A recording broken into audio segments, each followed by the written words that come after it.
তো বিশাল একটা নল্লি নিছি 600 টাকার, দেখাচ্ছি এত বড়। ভাইরাল পেশরি বিফ খেতে চলে গিয়েছিলাম বনশ্রীর আবেশ হোটেলে। বিভিন্ন রকমের কাবাব আছে ওদের মেনুতে এবং সেটা ওরা দারুণভাবে ডিসপ্লে করেছে হোটেলের ঠিক সামনে। এই ব্লগে আমি শুধুমাত্র পেশরি বিফ এবং নল্লির একটা অনেস্ট রিভিউ দিব। তো দেরি কিসের, চলুন চলে যাই মূল ভিডিওতে। আমার চ্যানেলটি আজকে যারা নতুন দেখছেন সাবস্ক্রাইব করে সাথে থাকতে পারেন। হোটেলে ঢুকেই দেখি অনেক ভিড়, তো তাড়াতাড়ি টেবিল খোঁজার কাজে নেমে পড়লাম। এরপরে ওয়াশরুমে চলে গেলাম, এটা একটা ভিউ তুলে ধরলাম আপনাদের জন্য। মেনু থেকে একটা পেশরি বিফ, একটা পেশরি নল্লি, একটা স্পেশাল নান ঘি আর একটা রুমালি রুটি অর্ডার দিয়ে দিলাম। তো 3টা নল্লি অর্ডার করেছিলাম, এটা 600, এটা 500 আর এটা 400। পেশরি বিফ 260। তো ওয়েটারকে বলেছিলাম 3টা নিয়ে আসতে, যে কোনো আমি একটা রাখবো। শেষমেশ এই বিশাল 600 টাকার নল্লিটাই আমি বাছাই করলাম। রুমালি রুটি আর ঘিয়ে ভাজা নানটাও চলে এসেছে। এই নল্লিটা খাওয়ার আমার খুব শখ ছিল, এবার খাওয়ার পালা। নল্লিটা অনেক জুসি ছিল, ভালোভাবে সিদ্ধ হয়েছিল এবং খেতে এক কথায় এক্সিলেন্ট লাগছিল। ওরা বড় একটা আলু দিয়েছে, তবে এর ভিতরে মশলা কিছুই ঢুকে নাই, ফলে এটা একদম টেস্টলেস একটা আলুর পিণ্ড লাগছিল খেতে।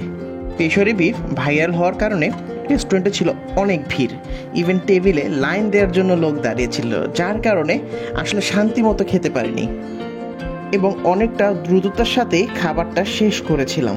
নল্লির ভিতর অনেক মজা ছিল, এটাও খুব টেস্টি ছিল।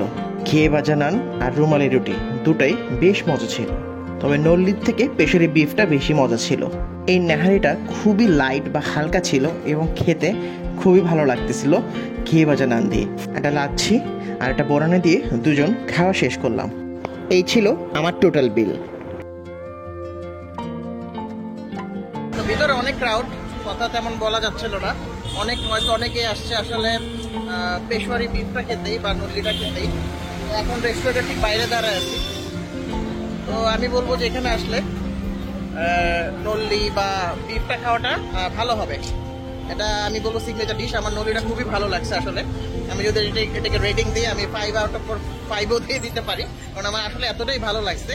আর খাওয়ার পরে মানে গরু খেলে যেমন একটা প্রেশার লাগে না, ভিতর থেকে মনে হয় যে প্রেশার বেড়ে গেছে, সেরকম কোনো ফিলিংস নাই। নেহারির মতো যেটা ছিল সেটাও খুব ভালো ছিল। তো আমি এখানে আবার আসবো ইনশাল্লাহ। আরও হান্ডি বিফ যেটা আজকে ট্রাই করতে পারি না, ইনশাল্লাহ ট্রাই করবো। আমি এখানে রেকমেন্ড করবো আসার জন্য, যারা আসতে চান অবশ্যই আসবেন।